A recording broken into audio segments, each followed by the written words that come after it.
c'est Elodie, j'espère que vous allez bien. Aujourd'hui, je vous retrouve pour une petite vidéo dans laquelle je voulais vous parler du gel d'aloe vera. Je pense que vous connaissez tous le gel d'aloe vera, voilà, je pense qu'on est maintenant très nombreuses et nombreuses à l'utiliser au quotidien. Moi, c'est vraiment un de mes produits favoris, donc c'est pour ça qu'aujourd'hui, je voulais vous faire un petit focus produit pour vous parler un petit peu plus en détail de ce gel d'aloe vera. Tout d'abord, d'où vient le gel d'aloe vera? Je pense que vous le savez tous, mais au cas où qu'il y a des gens qui ne le savent pas, le gel d'aloe vera vient tout simplement de l'aloe vera. Voilà, je vous mettrai une petite photo, une petite incrustation de la plante pour vous montrer un petit peu à quoi elle ressemble. Même si, comme je vous l'ai dit, je ne pense pas vous apprendre grand chose là-dessus. Donc, l'aloe vera, qu'est-ce que c'est? C'est une plante de type succulente. Voilà, comme les petites plantes grasses, etc. Les petites succulentes, tout simplement. Le gel d'aloe vera, il est situé dans les feuilles de cette plante. En même temps, c'est une plante avec uniquement des feuilles, donc bon, difficile de trouver le gel ailleurs. Quoique, on aurait pu penser peut-être dans les racines, mais non. Le gel d'aloe vera se situe bien dans les feuilles d'aloe vera.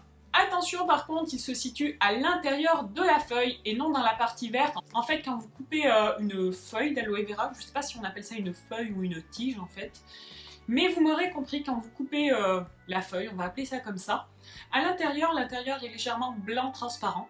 Voilà, donc c'est ici qu'il y a l'aloe vera. Par contre, au niveau de la partie verte, donc de l'épiderme de la feuille, on va dire, il y a de la sève à l'intérieur. Ça s'appelle du latex.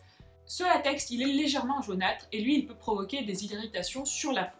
Donc c'est mieux de ne pas l'utiliser. Pourquoi parle-t-on très souvent de ce gel d'aloe vera et pourquoi l'utilise-t-on autant? Tout simplement parce que le gel d'aloe vera a des propriétés qui sont vraiment bien à lui et qui sont très nombreuses. Donc il est nutritif, il est réparateur, il est émollient, il adoucit la peau, il participe également à la lutte contre le vieillissement de la peau. Il est bien entendu hydratant, du moins il retient l'hydratation. En fait, le mieux c'est d'utiliser une petite crème hydratante et ensuite de sceller l'hydratation avec un petit peu d'aloe vera. Ce petit gel est également très riche en de nombreux minéraux et de nombreuses vitamines. C'est vraiment un petit concentré voilà, de vitamines, de minéraux, etc. de tout plein de bonnes choses. Donc ce serait vraiment dommage de s'en priver. Voilà donc pour la présentation globale du gel d'aloe vera. Maintenant, je vais vous parler de la manière de choisir son gel d'aloe vera, car vous allez voir que la manière dont on choisit son gel d'aloe vera peut avoir une très forte influence sur ses propriétés. Tout d'abord, la méthode la plus simple, voilà, si vous voulez être vraiment sûr et certain de ce que vous utilisez comme gel d'aloe vera, je vous conseille d'acheter un plant d'aloe vera et ensuite de couper tout simplement des feuilles et de les utiliser telles quelles, voilà, de prélever le gel à l'intérieur des feuilles et de les utiliser tout de suite. Quand vous coupez une feuille sur l'aloe vera, par contre, vous ne pouvez pas conserver le gel un certain temps. Il est vraiment conseillé de l'utiliser tout de suite, voilà, sinon le gel va avoir tendance à moisir tout simplement, voilà, avec la plante. Donc ce sera un petit peu dommage de s'appliquer des petites choses moisies sur la peau. Si vous n'avez pas la main verte, voilà, si vous préférez acheter votre petit gel d'aloe vera déjà tout fait, comme cette petite bouteille qui vient d'ailleurs de chez Aromazone, vous pouvez donc l'acheter déjà tout prêt. Mais par contre, il va falloir être un petit peu vigilant au niveau de la composition de votre gel d'aloe vera. Pour être sûr que le gel d'aloe vera que vous achetez est bien qualitatif, je vous conseille de regarder au niveau de la composition que le gel d'aloe vera soit bien le premier ingrédient et non l'eau.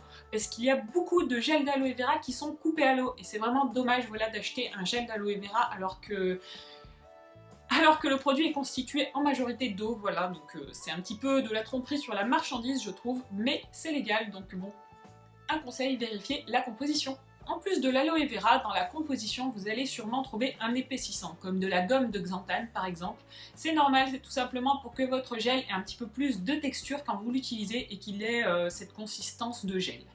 Vous pourrez également trouver un conservateur. Je pense qu'il est mieux quand même de prendre un gel d'aloe vera avec un conservateur si vous voulez que votre gel dure longtemps. Car le gel d'aloe vera est vraiment un produit qui est vraiment très sensible. Si votre gel d'aloe vera ne contient pas de conservateur, il faudra que vous le conserviez au frais et sa durée de conservation sera très limitée, de l'ordre d'environ 3 mois. Au niveau de la couleur, si vous voulez savoir si votre gel est de bonne qualité, il faut vérifier qu'il ait une couleur transparente.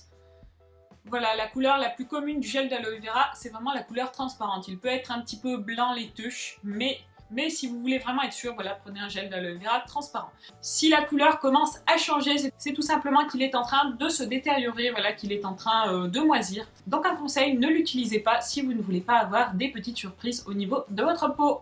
En parlant de la peau, voici quelques petites utilisations que l'on peut faire du gel d'aloe vera. On peut tout d'abord, bien sûr, se l'appliquer directement tel quel sur la peau pour profiter de tous ses bienfaits, c'est-à-dire ses bienfaits hydratants, anti-âge, liftants également, ainsi que de tous ces minéraux et de toutes ces vitamines que contient le gel d'aloe vera.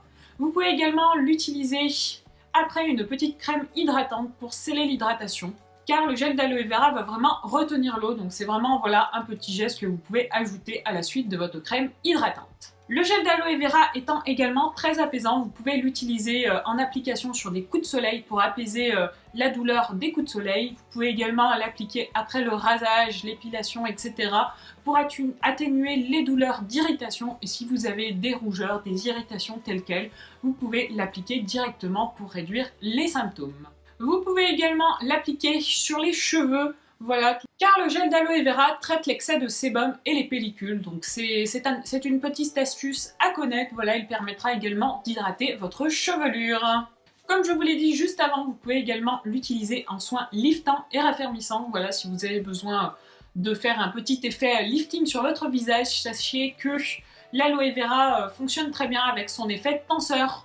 Et donc dernier petit conseil voilà, que je voulais vous donner, bien entendu essayez de le conserver un maximum au frigo car le gel d'aloe vera est un produit qui est très sensible.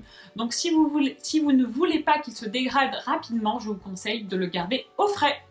Et pour terminer, où est-ce que vous pouvez trouver du gel d'aloe vera? J'ai envie de vous dire un petit peu partout, aussi bien en magasin bio, en pharmacie également, mais aussi dans tous les e-shops dédiés à tout ce qui est naturel, à tout ce qui est ingrédients cosmétiques, tels que par exemple Aromazone. Moi je sais que celui-ci je l'ai pris sur Aromazone.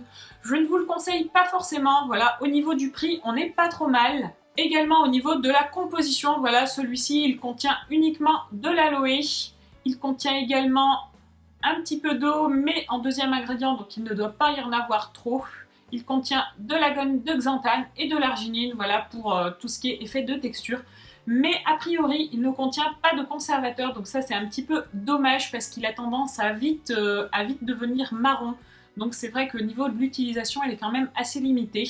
Bon après moi, au niveau de la couleur, quand celle-ci commence à devenir un petit peu différente, ce que je fais, c'est que je ne l'utilise plus pour le visage, mais je l'utilise uniquement en soins capillaires. Après, je n'ai jamais essayé, mais je pense qu'on pourrait ajouter quelques petites gouttes de Cosgar, par exemple, pour essayer de rallonger un petit peu la durée de vie de notre gel d'aloe vera.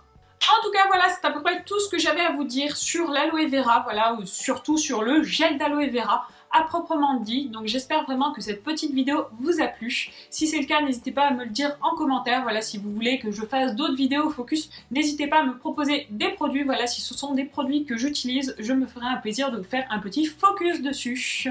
Et donc en tout cas, moi, en attendant, je vous fais plein de bisous et je vous dis à très vite pour une prochaine vidéo. Ciao, ciao!